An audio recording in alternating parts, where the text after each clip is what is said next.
Well, hey everyone. Welcome to this week's episode of Certified Forgotten, still the only show where Donato talks about nothing but Slaughterhouse for an hour and 30 minutes. I think today is what we're angling for. No, it's still the only show that talks about horror films with 10 or fewer reviews on Rotten Tomatoes. But our boy has just watched Slaughterhouse. He threatened to take over the episode and only talk about that. So I feel like I have to give him 40 seconds of uninterrupted time at the top before we introduce our guest. Just get it out of your system, right? I'm just gonna be very upfront and honest and say it's fucking fun. I went into this movie not understanding how much it was going to love the concept, how much it was going to be indebted to it, and for as much as I love Dude Bro Party Massacre, like Amelia said after the screening, dead ass, she's like, "This is my dude, bro. Like this is amazing." So all the Winnie the Pooh ones. What was that? Winnie the Pooh Blood and Horror, the mean one, the Grinch slasher, the Killing Tree, all these concept slashers that keep trying to come out and keep failing because they don't actually want to give it 110%. Slaughterhouse gives it 110%. So there it is. There is my, you're getting my Slaughterhouse review that no one else is getting. Actually, no, I'm just kidding. This is going to post way later than my actual review on IGN. So go read that in the past. How you feel, bud? Did you get that out of your system? Guy, like literally, I'm jazzed on Slaughterhouse. I know you're riding that sloth hype, but I respect it. Well, thank you for allowing us to work that. Trust me, you would not have wanted to have listened to this podcast if Donato had not gotten to talk about that a little bit. We are, as always, really excited to be here talking about underseen horror with y'all. And we're excited because we have a guest today who has sort of literally written the book on underseen and should be canonical horror films. We're going to talk about that in a big way today. But Donato, if you can think about anything else other than your sloth movie, could you please introduce our guest? I'm gonna do my best for the next 45 minutes. What is it? 60 minutes. I'm gonna really hone in here and do my due diligence because we're bringing on a guest, and I think about people who I've quote unquote known in the industry longest, and like the people who when I started out as a critic who I was talking to, and it still sticks on my mind that this person has like followed and engaged, and like we started some kind of online friendship in very early terms in my career. Yeah, this is cool for me, and I get to say their name out loud for the first time ever. And I'm not gonna do the thing they told me they were gonna do. They said associate it to Frank Drebin, and now in my mind, I just want to call them Scott Drebin, but I'm not going to because our guest this week is Scott Drebit from Daily Dead, podcast from the Corpse Club, also contributor to Daily Dead, also a published author. Again, Monocle is correct, wrote the book on underseen horror. So we'll get to that later. But Scott, thank you for being here. Thank you so much, Matt, for having me. Okay, I'm ready to go. You are excellent, sir. So, people who listen to the show, and there are dozens of you, know that we always like to start by getting to know our guest a little bit. And I'm having to resist a bit because, as Donato said, next month, or sorry, October of this year, you're going to be releasing your first book, A Cut Up Below, a celebration of B horror movies, 1950s to 1980s. I want to talk about how you sit down and write a book about horror, but I think we need to talk about your relationship to horror before we get there. So let's start at the beginning. What were the first movies that really left an impression on you, Scott? Oh boy. So my journey began when I was 6 years old, and my mom took me to see Burnt Offerings in the theater. So my mom became my immediate horror buddy, and I think everyone remembers their first horror buddy for sure. My mom was my original, was the OG horror buddy for me. So Burnt Offerings at 6 in the theater, with people, of course, giving my mom looks like, "What are you bringing a kid to this?" Um, Sorry, Matt, haunted house movie, sort of. I know you're not a fan of those. Um, and so it began there. I did get a chance in that same small town in Saskatchewan uh, to see some movies that I should not have seen. My older brother, who was babysitting me, turned to me at home and said, in 1978, "Do you want to go see Halloween?" Well, having seen the trailers, on TV. And already, as I said, a psyched horror guy, I said, sure. So I was 8, he was 14. We go to the theater, and he tells the theater owner that he's babysitting me, but we got locked out of the house and the parents won't be home for a couple hours. Can we come see the movie? Like, he's seen lots of movies like this. Like, it's good. I'll look after him. It's all good. And so the guy let us in. We missed maybe the first 10 minutes or so. We came right in at the escape from the asylum, and so that was certainly another early stepping stone. In 1980, my family moved from Canada to Mandeville, Jamaica. My dad was a bank manager with CIBC Bank, and he put in for an international transfer. Back in the day, they would put your name in a hat, and then they would send a person to a country that maybe was behind technologically to get them up on the latest banking practices, etc. So we got sent to up in the mountains of Jamaica, Mandeville, Jamaica. On our way down there, again, this is 1980, we picked up our very first VCR, which is absolutely vital, I think, in a lot of horror kids' stories.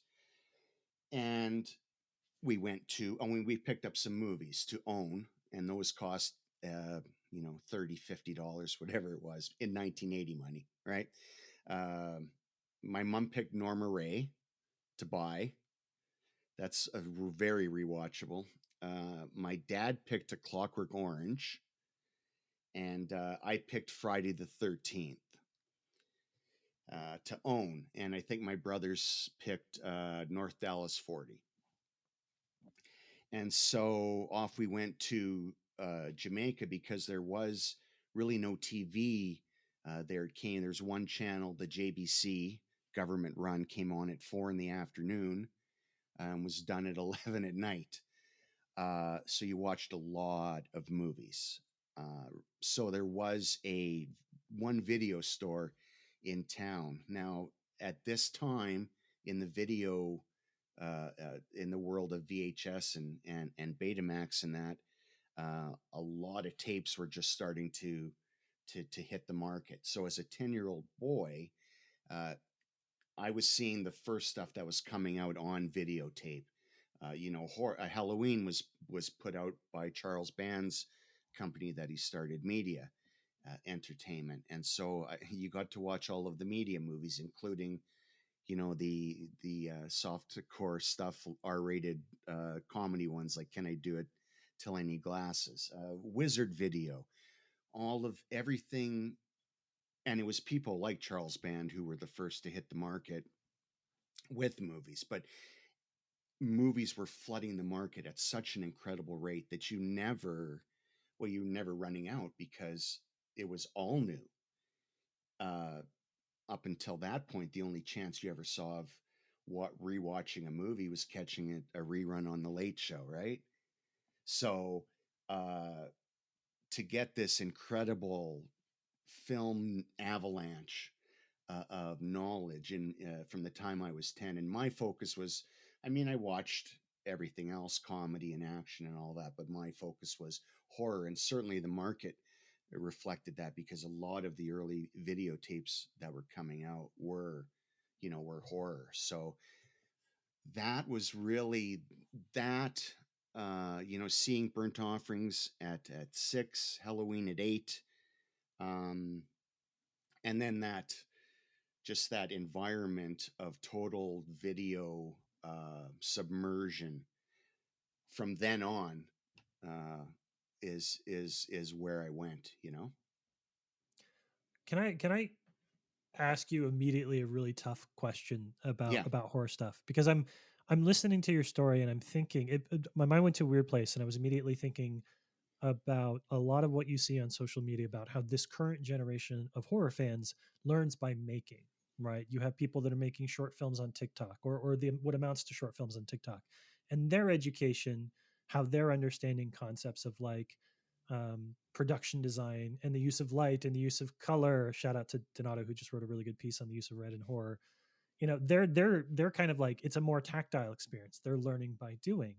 And I'm curious if you have an opinion on what you're seeing sort of between, generations more like ours, where we grew up watching and we learned, the Tarantino approach, right? Where like you learn by like studying at a video store, that being your classroom, versus a generation of the new generation of horror fans who learn by kind of like going out there and trial and erring it themselves and like making stuff.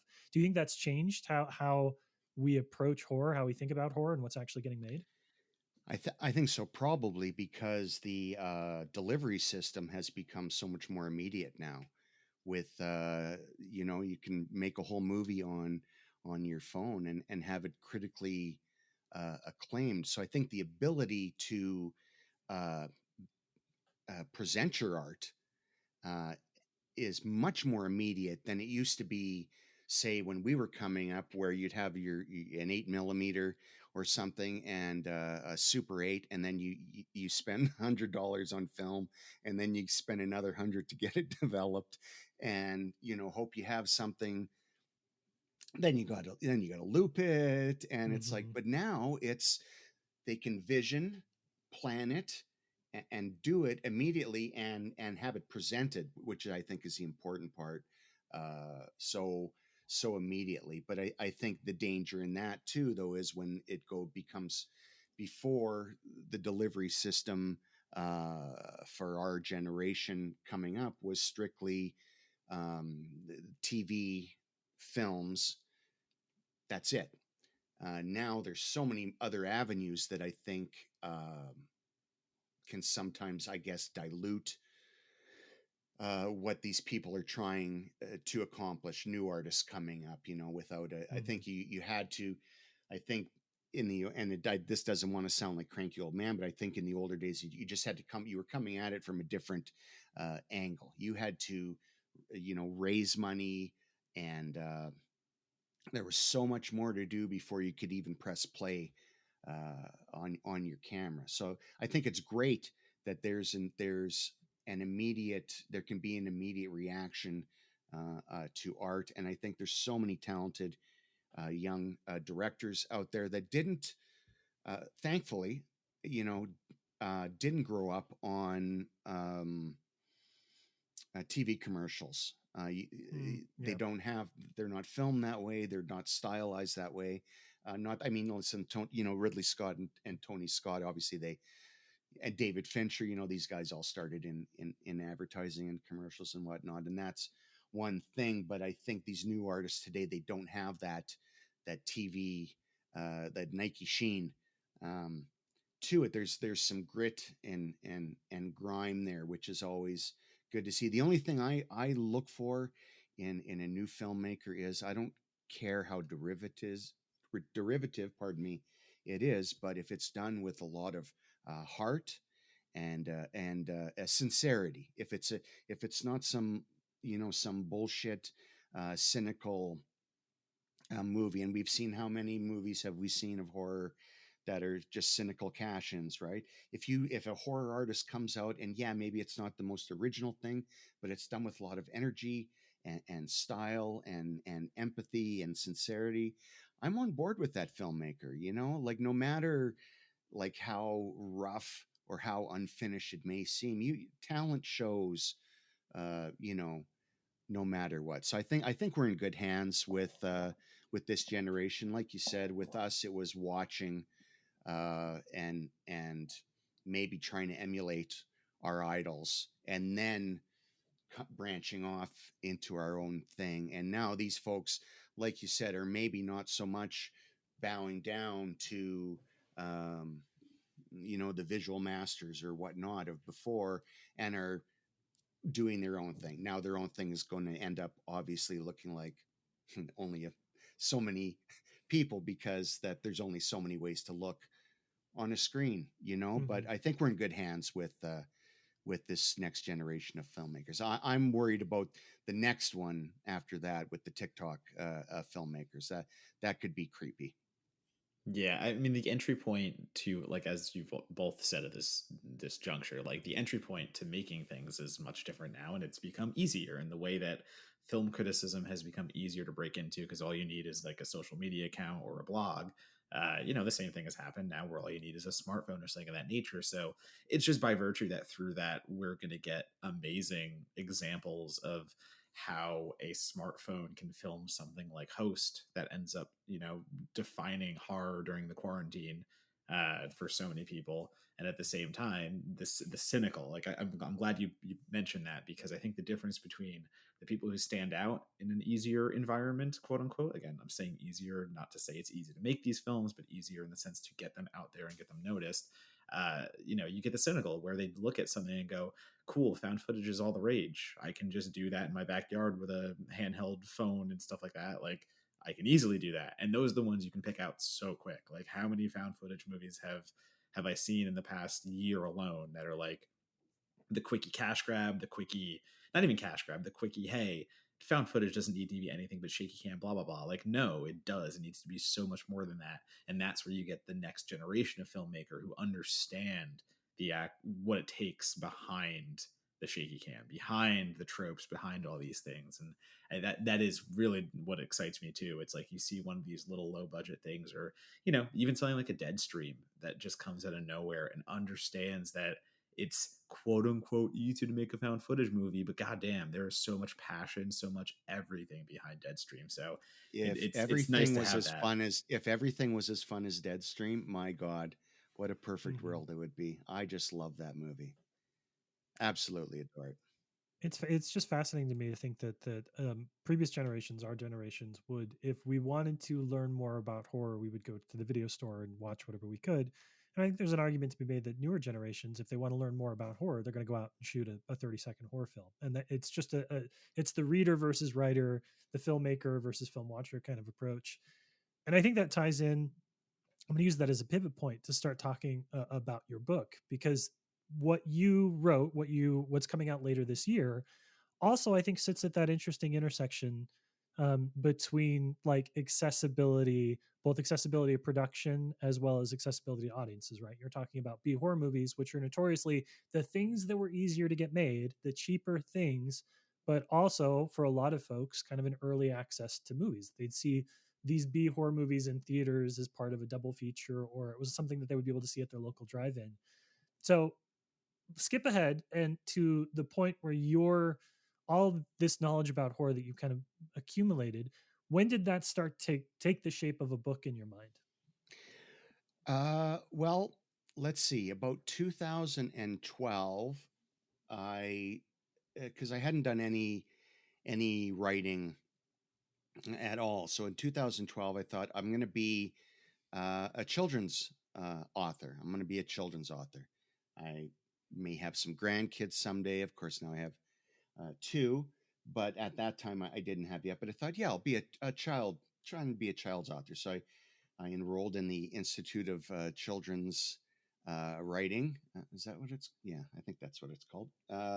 Graduated from that, and then I decided, no, I think I want to write about horror instead, and specifically, I wanted to write review pieces about horror movies. I wanted to write about older horror movies because that was kind of what I was mostly into. No matter how many new ones I see, and I do see many new ones, I always would circulate, even back then, to older ones. So I wrote up a couple sample pieces, and one on my very first one I did wrote was on burnt offerings, and the second one was on Dead and Buried. And I thought, well, this is the way.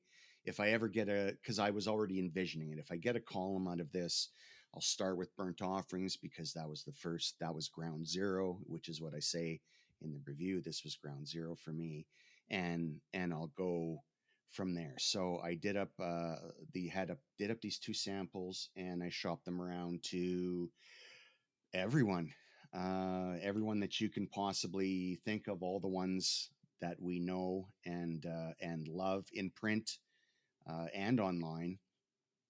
And the only person who responded to me was Jonathan James at Daily Dead, and he said, "Can I give you a call?" And so we chatted, and he says, "I'd love to have you write for us." do you have any ideas? Like, do you think this could be like a column? I said, well, I think, yeah, that's what I want, is it to be a column. So we decided on a weekly column. I came up with the title Drive-In Dust-Offs.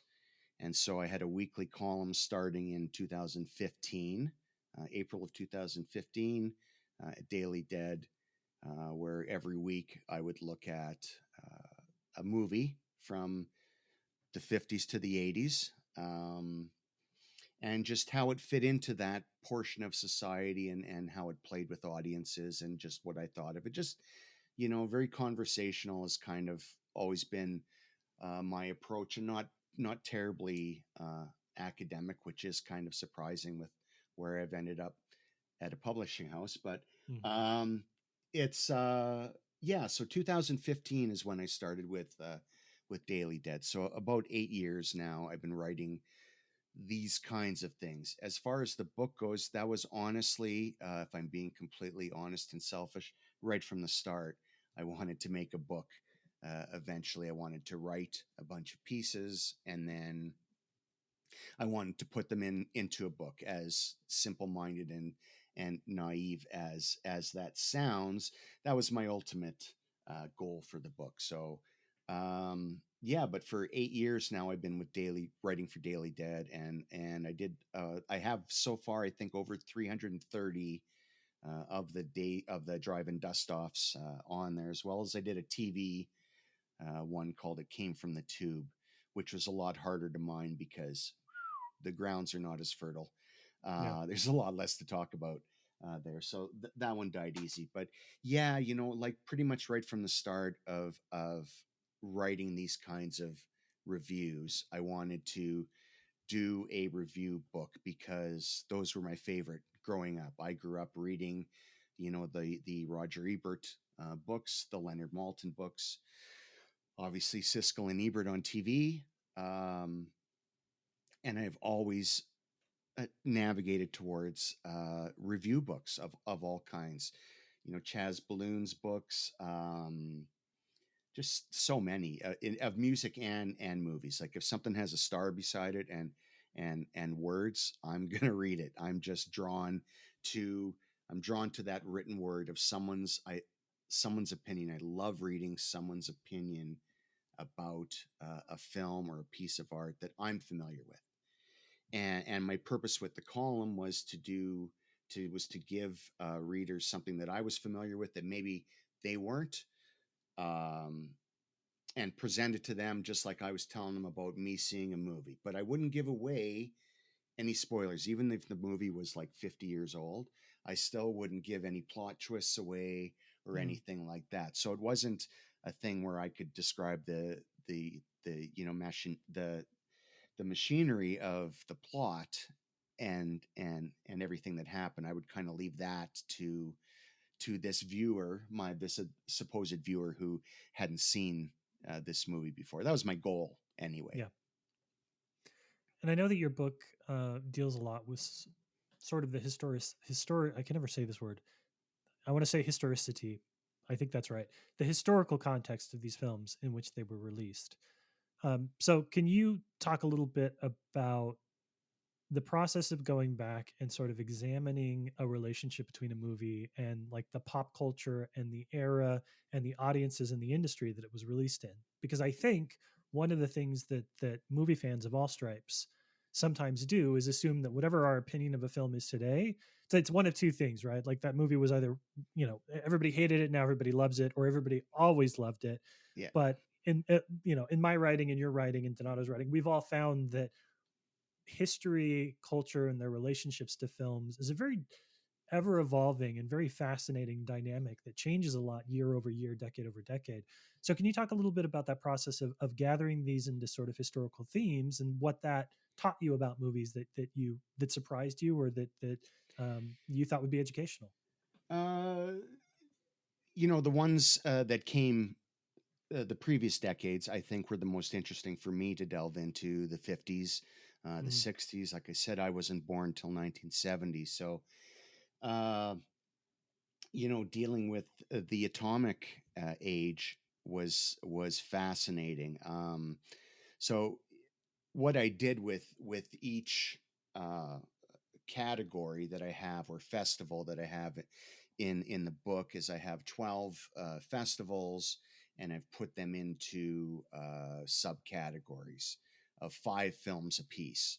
Um, I didn't actually do an atomic one specifically because I peppered it and mixed and matched it with more overpowering themes than that specifically. But uh, I did find that every movie that was made in the 50s, it seemed, from like the mid 50s to the late 50s, was uh, very government positive, which is not surprising because that's all what we see to this day, right? You just look at any war propaganda film or Navy flyers or whatever you want to say.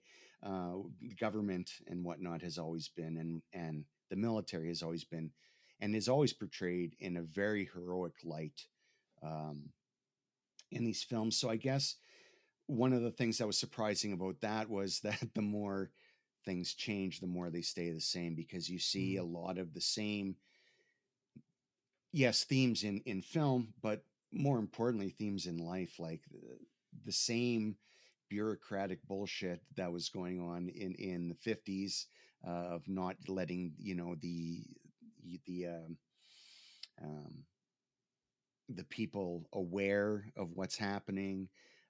You look at it's not, I don't cover it in my book, but the original invasion of the body snatchers, right? That paranoia that was there. The 60s was, and again, it's not divided into decades, mhm, but the most interesting thing that I found about the 60s was that really Psycho was that psychic shift to a more realistic horror. The man in the zipper suit was kind of taking a back seat, and all of a sudden we had this new kind of monster that was more realistic and more,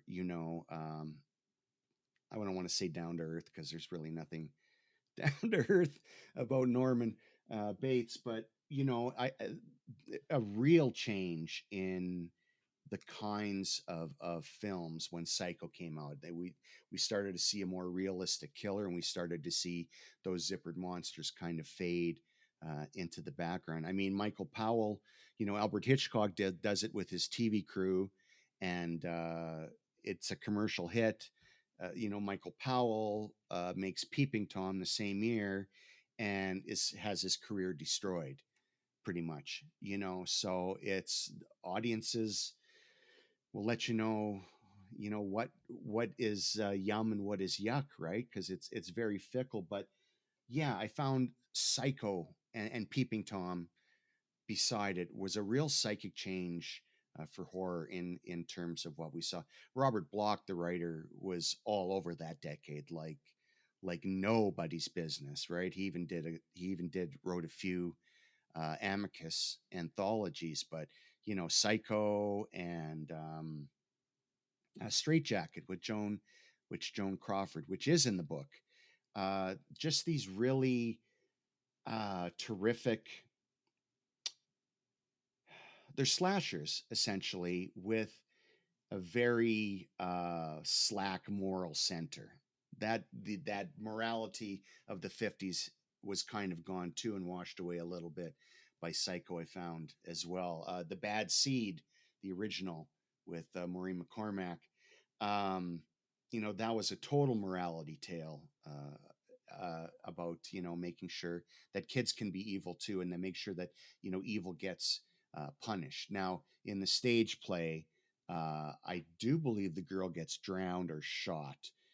In the movie version, she gets arrested, and then they come out and they like spank her during the bows to let you know that she's okay, and we're just pretending here. You mm, know, that kind of goes by the wayside come the 60s. They're not These filmmakers aren't doing they aren't giving you signs, and they're not doing cuddly little things anymore. They're tending to get a little more vicious, and as we see by the end of the 60s, especially with Romero, who kind of rips horror a new asshole. Um, then all bets are off after that when it comes to how how dangerous horror can be. Well, I love writing my remake column for that same reason you kind of talked about of getting to address older films and live in that historical era for a hot minute. And I think my favorite example when you were talking about the 50s and you were talking about like this transition from 50s to 60s, I immediately started thinking about both the blobs and how Chuck Russell's 88 The Blob is the most fucking anti-government, cynical, fuck everything about bureaucracy movie you can imagine, and the original late 50s is about like the community coming together and like working with the police and working with Oh like yeah. everything about it. And to get both of those movies and like assess them next to each other, like again you were saying, like looking at movies and looking at them next to each other, you get to see so declaratively and like so clearly how different times were and how cinema reflects that and like how these stories are being told. It's such a fun thing to relive parts of history that I was clearly not alive for. Yeah, same here. Again, like the 50s and 60s stuff.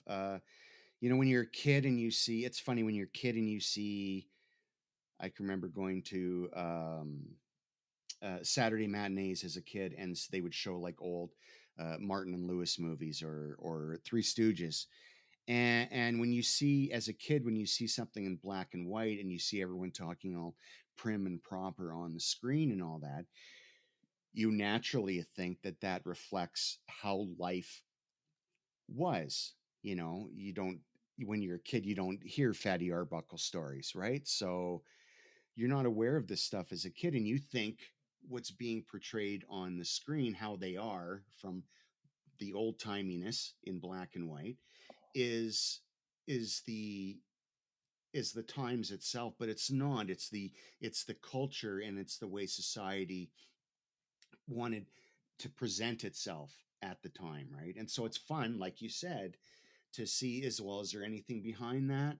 Why this movie was received this way, and maybe why this one wasn't received, a particular way. So just fun stuff. Yeah. Uh, and I could talk about that a lot more, but I know that we want to talk about the movie that you brought us. So I'm gonna do a mid episode reminder that the book is a cut below, a celebration of B horror movies, 1950s to 1980s.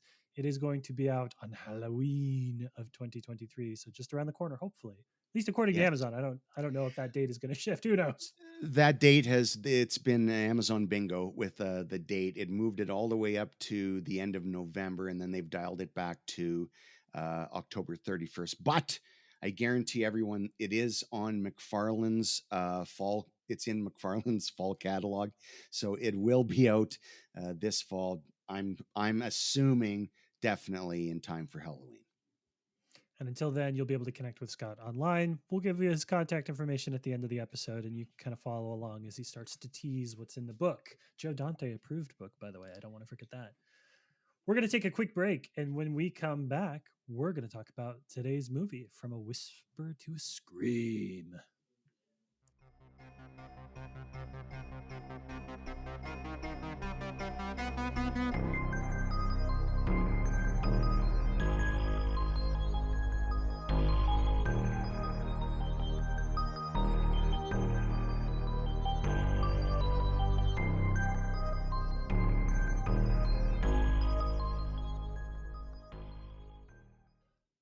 Okay, welcome back. So, for today's episode of Certified Forgotten, we're going to be talking about From a Whisper to a Scream.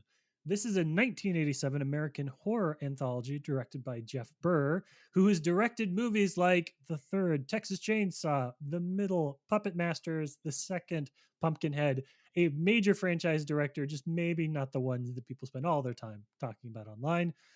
The film is framed as a series of horror stories told to a small town journalist. It stars a very late career, that's very late career Vincent Price, and it weaves together stories about zombies, voodoo, and the Confederate Army, which means, hey, it's got everything you want in a horror film. So, as we always do on the show, let's start by asking you, Scott. You had your Mm. pick of a lot of different stuff, and you in particular probably had a ton of things to choose from, given your knowledge of like undiscovered horror. What made you want to bring this one on the show?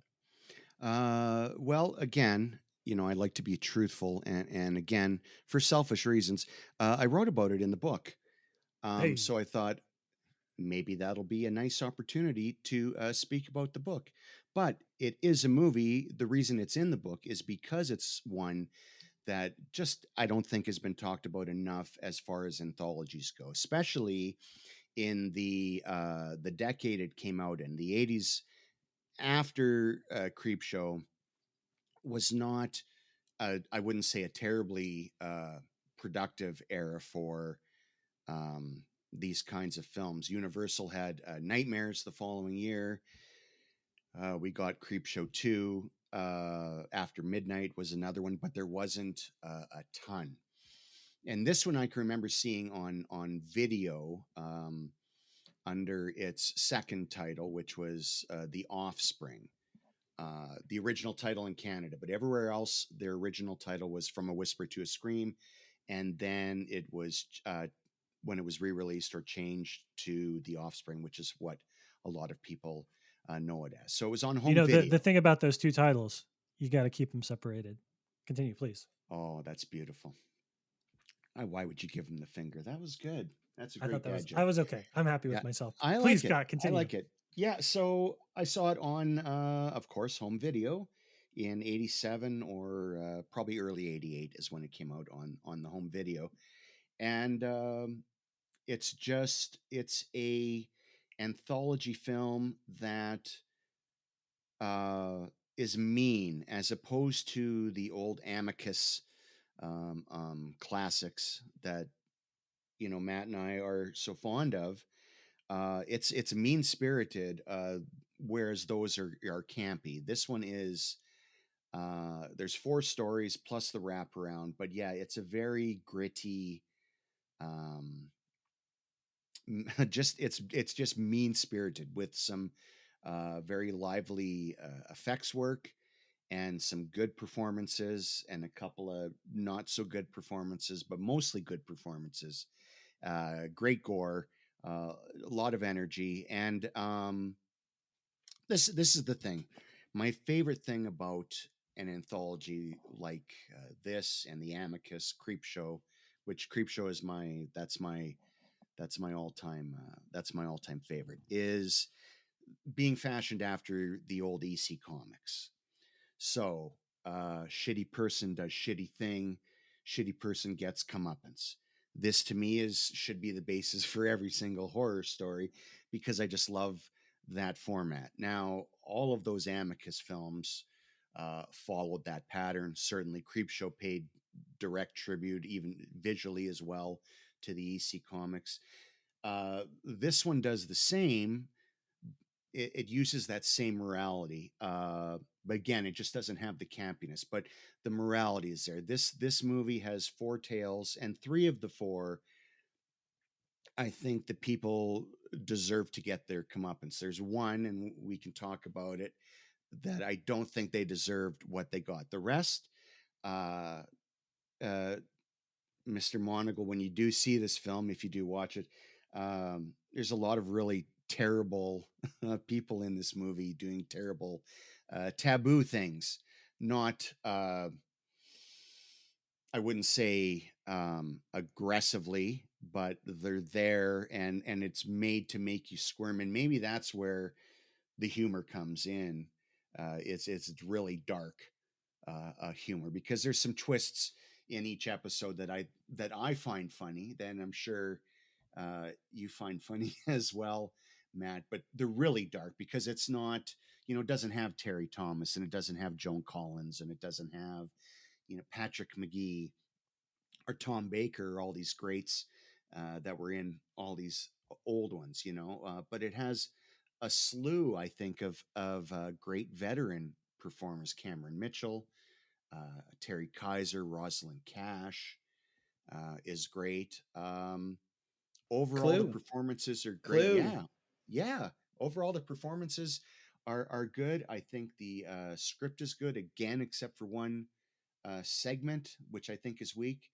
Um, but hey, that's, you know what, those, with every anthology, you're always going to rank which episodes you like more than the other. You know, there's always going to be one that you're not crazy about, and that's fine. This one I think has a good batting average, and that's why I always like to talk it up whenever I can, because I think it's for people who love these anthologies, especially the Amicus ones, because I think what I was trying to get to 18 hours ago was that I'm not crazy about the new format so much. The ABCs of death, the VHS films, where, not that I don't like the individual stories, but they're not structured the same. They're not three-part structured. They're not creep show structured. They're not Tales from the Crypt structured. They're usually they start medias res, and then, you know, they're off and running, and then the camera stops, and you kind of sometimes have to wonder, even though you saw some wonderful things, where was the story, right? And then don't even start me on wraparounds. That's that's another thing. But again, I appreciate those pieces individually. But what I like for a good, what I love from a good anthology is a kind of cohesiveness in a sense, and it can either be thematically, or it can even just be um, how the wraparound ties it together really well. You I know? wish I had seen this before I saw the Mortuary Collection, which is a Shutter release, because like Mortuary Collection feels so indebted to From a Whisper to a Scream. It's got everything you're talking about there, Scott. Because like basically just sub Clancy Brown in instead of Vincent Price. It's about a morgue versus just somebody telling stories about dead people. But yeah, like it feels so indebted to that, and I as I'm watching it, I'm going like, yeah, I'm picking up on all those things that you're talking about, and you know, getting Clu Gulager out of the freaking gate and as the lead in the first segment, I'm just like, oh yeah, you hooked me. Like immediately, you brought one of my favorite veteran character actors, and you're just letting him be a deranged psychopath. So again, you've already alluded to the fact that I love an anthology. I'm a huge supporter of them. I do actually tend to like more of the VHS movies than other people, and I sat down and reviewed ABC's Death, and I find it funny to go through every single one and do like a 3 sentence just write up on it and just try to like rank them like that. And I didn't find that many weak spots here. I agree. I don't. So here's my first question to you: is the one where you think they don't deserve their comeuppance the Yes, the Lovecraft one? Is that the you got circus it. Yeah, performers? Yeah. yeah. Okay. That makes sense. Other than he's stupid as a doornail, and he should listen to instructions that he is given to him by a voodoo woman. Yeah, other than that, yeah, they didn't deserve their. She certainly didn't. Maybe him, but she didn't do anything. Which is almost wild because so for anyone listening, again, 4 segments going on here. You have, very briefly, just to try to sell you on From a Whisper to a Scream, if you're thinking about it, Stanley is pretty much just about a serial killer, and maybe there is some creature work in there at some point. On the Run is a fun little bayou. Let's just say it's about never ending life and playing with, do you want to live forever and what are you going to give up to get that? And let's just say again, it ends very horribly for someone who wants eternal life. And so you're getting to that, getting to Lovecraft's Traveling Amusements, which I don't know if it's my favorite, but it absolutely has my favorite gore in there because Well, yeah, it's all there. It's all at that ending. Yeah, all of the gore yeah, in the movie, or the most of it, is comeuppance saved for that. Yeah. the comeuppance that Scott is talking about in this one specifically is gore-tastic because you have this glass chewer at a circus, and let's just once again, as vaguely as I can say, a bunch of circus freaks have special powers. This guy can swallow glass and objects he shouldn't and eat them without any harm, and they have to come out eventually. So that is what happens there. And last one is Four Soldiers. Mono already mentioned there is a Confederate Army segment in here somewhere, and very Children of the Corny, very Stephen King esque. It feels to me, and four soldiers don't want the Civil War to be over. until they run into a group of children who have basically formed their own community who also don't want the war to be over, and they are way way more violent about it. Yeah, exactly. And then it has a prologue, and that last uh, segment with the kids, of course, is to uh, again going backwards chronologically. First of all, should start off with the or should add the wraparound. The wonderful Susan Tyrell is a reporter who is present for the lethal injection of Martine Beswick, famous Bond girl. And when she passes, Susan Tyrell goes to the library where she meets the woman who was killed by lethal injection, her uncle, Julian, played by our wonderful Vincent Price. He's the town historian and librarian. So we have our crypt keeper set in place. And then he starts to tell her that this town that they're in, Oldfield, Tennessee, is saturated in evil.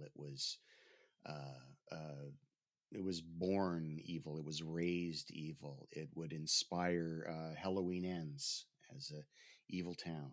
Probably. I don't know. Let's not go off on that tangent. Um, and so he starts to tell her these stories starting from present day, which is our Stanley, all the way back to the Four Soldiers, which is about the birth of the town, the birth of evil in the town, brought on by the kids. Yeah. So again, it's an interesting structure in that there is structure within the structure.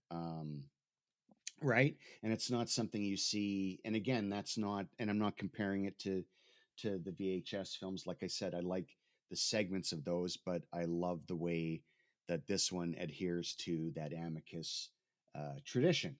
uh, right, that's what I think that's probably what I love about it the most, is it's very reverential to that format that I love. When they at that point they probably could have tried something different or whatever, but these guys, Jeff Burr and Courtney C. Joyner, who wrote Class of 1999 and Prison, Darren Scott, who would go on to write Tales from the Hood.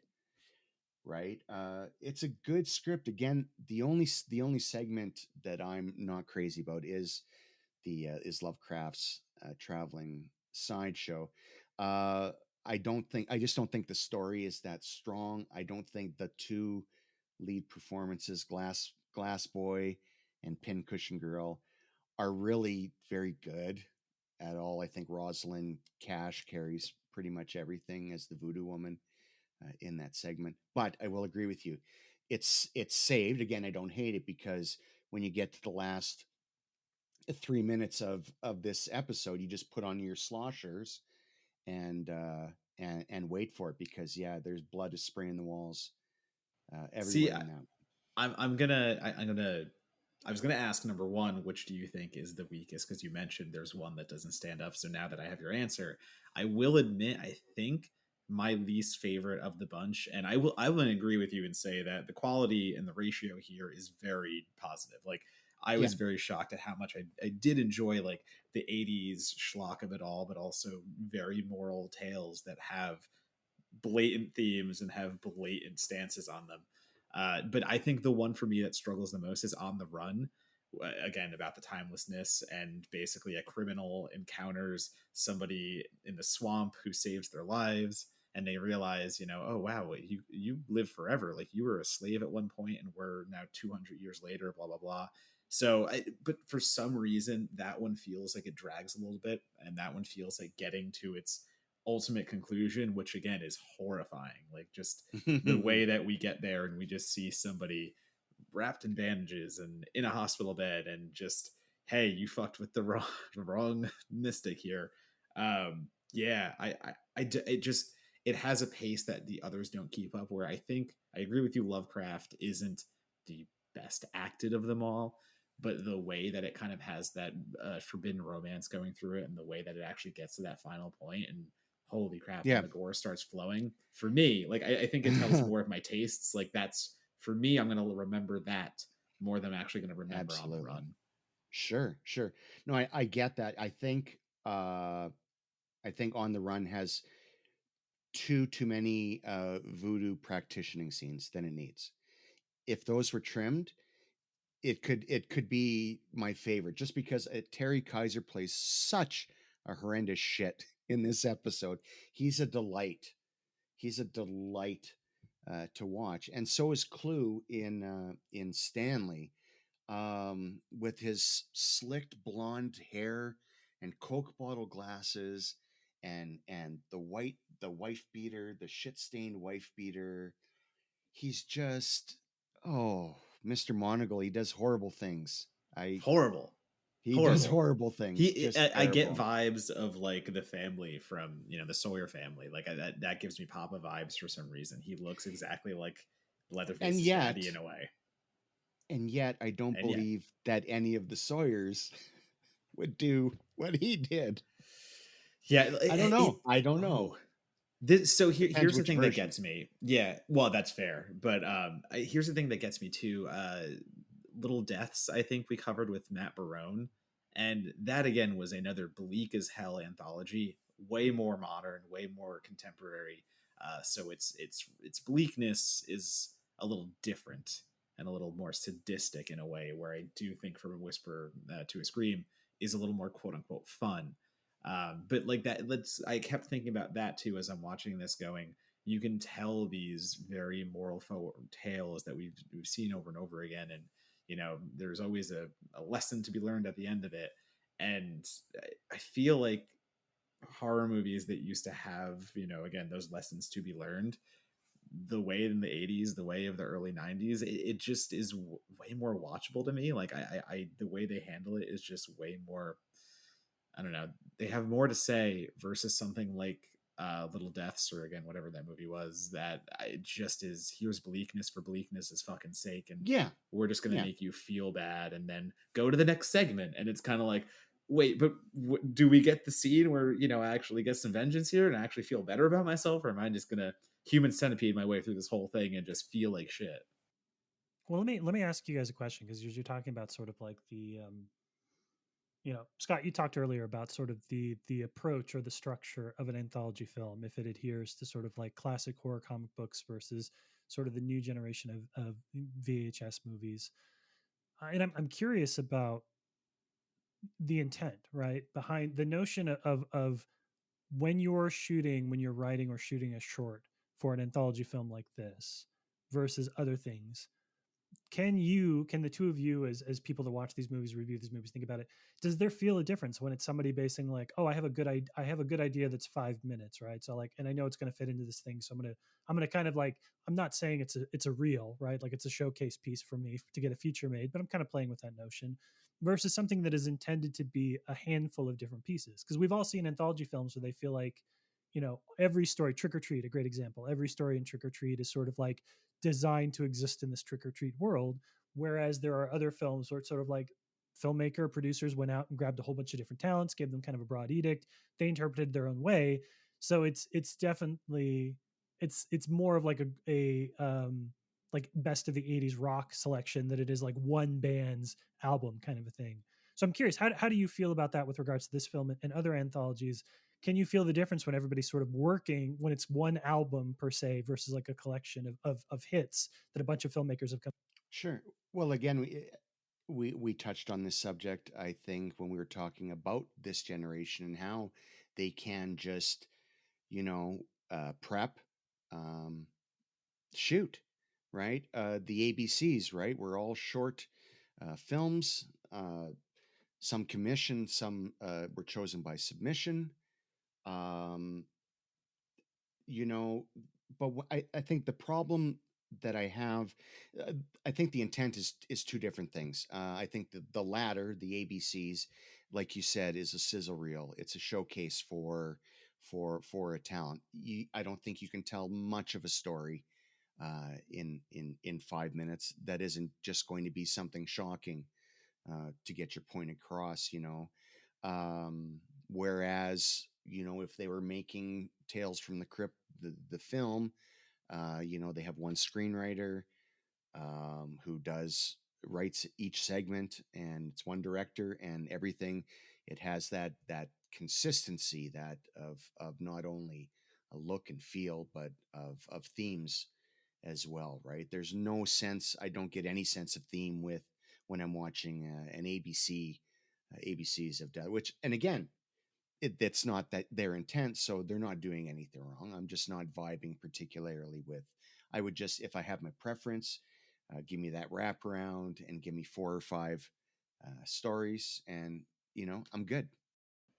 Yeah, I think anthologies themselves suffer a little bit in the way that the found footage genre does, because people look at found footage, and we talked about this prior very quickly, but cool, all I need is my backyard and my phone, and I can make a found footage movie. You can, but it's probably not going to be good. That is just the reality of it. And I think horror anthologies fall into this mindset of, well, we just need a few filmmakers to make some short films, slap them together, and we have a horror anthology. And that is not how, again, a successful horror anthology feels. And from A Whisper to a Scream is a great example of what we've been talking about, is stringing them together. I adore The Uncanny with Peter Cushing, and the way that it takes a horror anthology about cats. Like, every story has to involve cats in some way, but they do feel, aligned with each other. They feel in a row. They don't feel like just random stories about cats. Where now I look at certain films coming out, and like, number one, I reviewed this horror film called Holiday Hell, and was it a low budget, supposedly holiday themed horror anthology? That's how it was billed.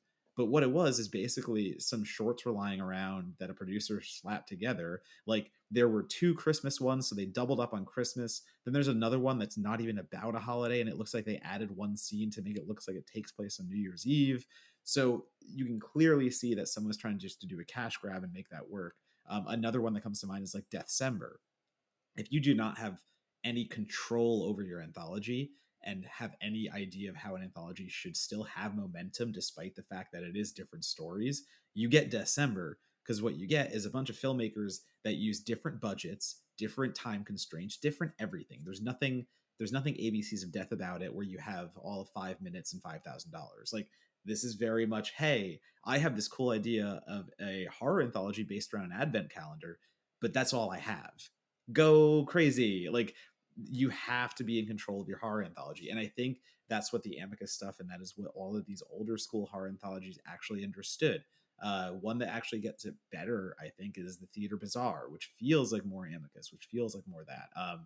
Nightmare Cinema, I was higher on than most people, but at the same time, like, I I don't like know. You Nightmare have Cinema. Yeah. exactly, you have Yeah. Mickey Rourke in the theater being the evil projectionist, but like tying things together. So it's one thing to have a wraparound, but it's another thing to, Monica, to your point, trick or treat it, where it actually feels like a cohesive movie Yeah. versus clearly looking at a product and going, you didn't have any idea, you had some spare parts, and you tried to make a movie out of it. You know what? That's only worked once successfully, and again in the '80s with an anthology, and that's Night Train to Terror. uh, if you have a bunch of shitty shorts and you're trying to clump them together, you need to have a rock dance party on a train and have the devil and God, work shit out. And then you end up with a masterpiece, right? It's simple, really. Fun fact, I got in beef with Bill Murray's brother, Joel Murray, about Holiday Hell, because he's in one of the very shitty, low Is he? budget segments. And like, I gave it like a 1-star review, and I'm just like, what is this? Get out of here. And like, he fucking found me on Twitter and started like attacking me. And I'm just like, you're too famous for, like, even just being Bill Murray's brother, who's moderately successful in other movies, you're still too famous to be doing this. Like, this movie is not worth your time. That's Go away. why are you bringing attention to this movie? Right. That's what you should have said to him. Well, the last question that we always end with, and I'm going to pose to the both of you, is the notion of legacy, right? On Certified Forgotten, we always like to end by saying, how does this movie that meets our criteria of being forgotten find its audience in time? And I want to open the scope of this just a little bit more, because I think we've talked about a lot of anthology films today, but I think for as much as people have anthology films that they like and that they remember, I don't know if it's the tie-ins to like seasonality or to individual themes. Anthology films as a whole don't seem to have the same staying power as other modes of storytelling. Like found footage has canonical films. Anthology movies don't quite enter. I mean, Trick or Treat is one of the bigger like canon type titles, but I feel like they don't enter the horror canon. They're not in everybody's like lexicon in the way that other modes are. So I want to ask how From a Whisper to a Scream can find its audience, but I also want to ask what does it take for an anthology movie to kind of break through and become a peer to great horror movies for audiences? Scott, we'll start with you. Okay. Well, let's see. This came out in '87. I mean, since then, in terms of its legacy, um, we it wasn't until we started doing the ABCs of horror that we went to this new style of anthology filmmaking. Was that sorry? Was that the scope of the question that we're talking about here?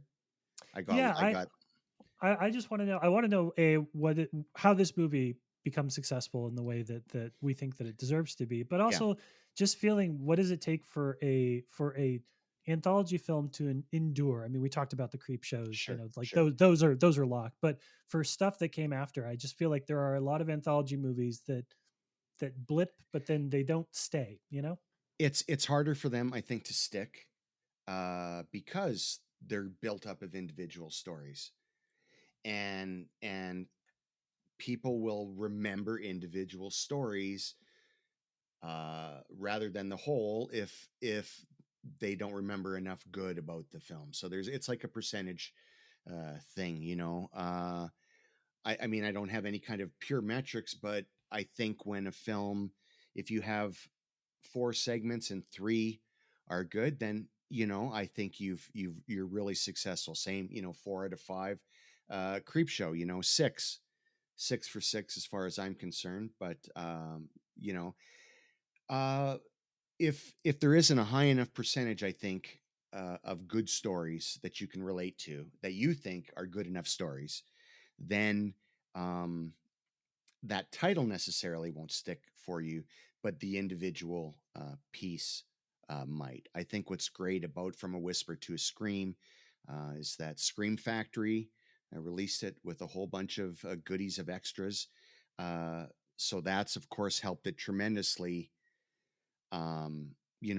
have certainly an awareness that it didn't have before.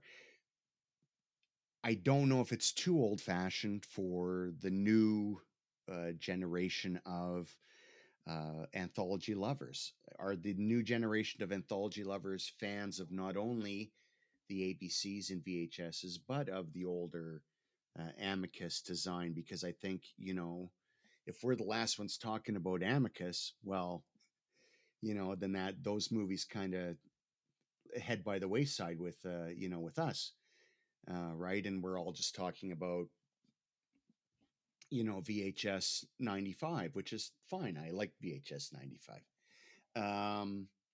Yeah, so I think its legacy uh, gets a little better each day. Again, the awareness of it is tied into if anthologies are big. When anthologies are doing well, it sends a ripple effect, I think, back to the back catalogs of stuff like this.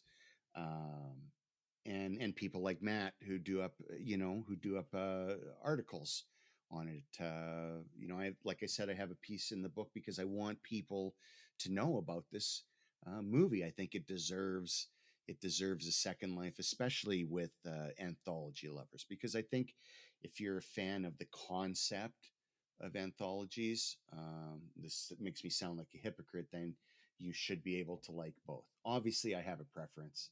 Um, and that may be just because I was raised up in that, and then to see this new format just doesn't feel the same to me or whatever. But I appreciate it, and like I said, there's individual stuff I remember from those films, but I'm more apt to remember the full film of the older Amicuses because I think their batting average was like really, really high. Yeah. I think there's nothing worse than getting burned by a bad anthology, and that hurts the entire subgenre when you are someone who catches a anthology that you are have a maybe their batting average is like Martin Maldonado. It's batting all of 100, and there's not much success rate there. So for me, I love my anthologies, as we've all talked about this entire time. So I am way more forgiving of the fact that I know it's probably going to be a crapshoot. I'm going to get lucky if there's more good ones and bad ones, and I can brace myself for that. But I think for the general horror viewer who isn't, getting anthologies that frequently in Monocle, as you said, like the horror anthologies seem to be indie now. You have to go the indie route. There's no real big budget mainstream Trick or Treat coming out, because how long has it been Trick or Treat? So It's television. If it's anything now, it's right, television. It's Del Toro creating right, like the cabinet of yeah. exactly. But even then, like Del Toro's Cabinet of Curiosities, it's hard to call it an anthology because they're feature length stories. Like you're going over an hour on some of those. So like the idea of getting horror anthologies has become niche in its own right. So it's hard to look at that and say, well, yeah, like it's going to have a resurgence, because how many people know about Field Guide to Evil? How many people know about all these other ones that are out there that have been happening, but just don't get the marketing, don't get this, don't get that. So it's hard to say what it'll take to get a resurgence, other than taking the good ones and trying to say like, okay, cool, if we're going to double bill it, from a Whisper to a Scream and Mortuary Collection, like I'm going to go tweet that shit out later because I'm like, holy shit, this is a perfect double bill. And you do something like that, and people who are Shudder lovers now and go, oh, I did love the Mortuary Collection, maybe I should go check this other one out. That's the way this endures. That's the way that something like From a Whisper to a Scream that can come back. I think you have to pair it with, this is something I always talk about, but like pair it with something that people quote unquote Can know. relate to Something, now. Yeah. exactly. Find that relation point.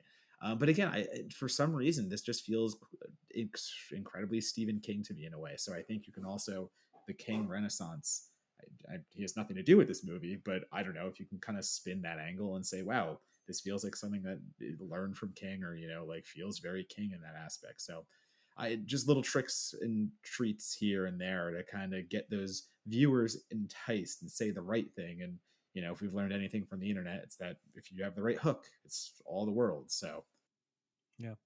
I You think know, the headline, sorry, I was just going to say the headline, if you want to get people's attention with this movie, is Clu Gulager fucks a dead woman. I think that's, if you lead with that, I think they'll go, sorry, what's that? marketing gold. Put that on the tagline. That's it. great SEO. Great SEO. The only thing I'll add to that conversation, and this is going to sound incredibly glib, but I swear to God, this has been what I'm doing. To the point of the need for anthology films that tell cohesive stories, I've spent the last hour trying to remember a single VHS2 short other than Gareth Evans' Safe Haven. And that's no knock on any of the other films. It's just even me, I can only remember that one. That is the only short from that anthology. And I remember there being other good shorts in that anthology, but that totally, I think, sells the point that both of you were making, is that like that is all I remember. I remember that one because it was the best of them, and nothing else about that movie has kind of stuck. And so when I go to watch VHS2, I'm not going to watch VHS2. I'm going to boop boop boop forward to Safe Haven, Safe and then I'm Haven. going to turn it back off. Gareth and Timo fucking crushed that. Yes. That's so good. It's so Scott, much better than the rest of it. Sorry, go ahead. it is. No, Scott, I want to say thank you so much for coming on the podcast. And I want to give you an opportunity to tell people where they can find, like, what are your preferred pre-orders or everything in the publishing industry. So Oh where can yes. people go to pre-order your book, or to learn more about the book as it's coming out? Hello, people. Yeah, so the book is being published through McFarland Publishing. You can go directly to the McFarland Publishing website and look for a cut below. It's also available through Amazon, of course. Pre-orders are big, as Mr. Monagle was saying, in the business. If you like old horror, if you like conversations about old horror movies, I have 60 of them to talk about into 12 fun festivals. The movie we were just talking about, From a Whisper to a Scream, is in Festival 5, which is called Any Portmanteau in a Storm. And there's 59 more films to talk about. I hope you'll pre-order. Ask your local your local favorite bookseller to bring it in. Mm. But please get on it. I think people are going to really enjoy it. It's a fun read. Donato, how do people connect with you on the internet and read your, again, I have to promote it. It's my favorite piece that you've written recently, your Reds article that you wrote for Bloody Disgusting. I did. I finally wrote about the Reds. I will say I had written about the Reds on a defunct website, and Bloody was nice enough to let me do some interviews with filmmakers like Josh Lobo, who did I Trapped the Devil, and Stephen C. Miller, who did the Silent Night remake, and two red saturated films. And yeah, I had a lot of fun just digging the hell into why I am obsessed with the color red in horror movies and why it works for me. So that lives on Bloody now. I'm gracious for that. And God, I just finished Fantasia Festival, so all those reviews are up. I've got Fantastic Fest on the horizon, fucking Brooklyn Horror. So yeah, I'm gonna be busy in the coming months, and you can follow me at Donatobomb on Twitter, Letterboxd, Instagram, and Blue Sky. I will admit I'm probably a little more active on Blue Sky these days than Twitter. Hell yeah. Same. So it's just where it's at, and I understand it's a little harder because you got to wait for codes and stuff like that. But if you can do the shift, Blue Sky is bluer pastures, if we want to say it that way. And I would say don't hesitate. But unfortunately I'll be on Twitter until the end, so you got me on both. I'll do some cross posting, but I don't know. Twitter's just turned into here are my articles, where Blue Sky is like, let's actually engage and talk. I feel like we've all just been sort of waiting for one platform to gain critical mass. And I think that Blue Sky has finally done that, where enough of the people that I want to follow are on the platform and enough of the people that they want to follow. And it just has this like cumulative effect where we're all headed there, which is my way of saying you can follow me on Blue Sky at monocle.bsk.app or whatever the full code there is. I don't have any extra codes. I gave out one of ours today, and I give out Certified Forgotten's extra one today. So I'm out of codes for the moment. I I might have have another one. one by the time I this can't episode. give one away. I cannot give one away. I gave one There we away go. to my manager finally. I have one available though. Who wants it? Someone get Tell you it. what, we'll do it this way. If you show proof of purchase for Scott's book, and we will all pool together and give everybody Blue Sky codes that can show receipt pre-orders of his book. We'll make that super simple. And you can also, of course, visit our website, certifiedforgotten.com, where we have some incredible film criticism. And we're very, very happy to be running some thoughtful essays, the kind of stuff I think, Scott, that you would look at and be like, that's what film criticism should be. You bet. Well, thank you so much for joining us on the podcast. We're going to be sure to pluck something else from your book at some point in the future and bring you back. Beautiful. And as we always end, we're going to have Donato do something a little off-putting. And I have a feeling I know what you're going to say, but all right, okay. All right. You're my daddy. Outstanding. That's what it is.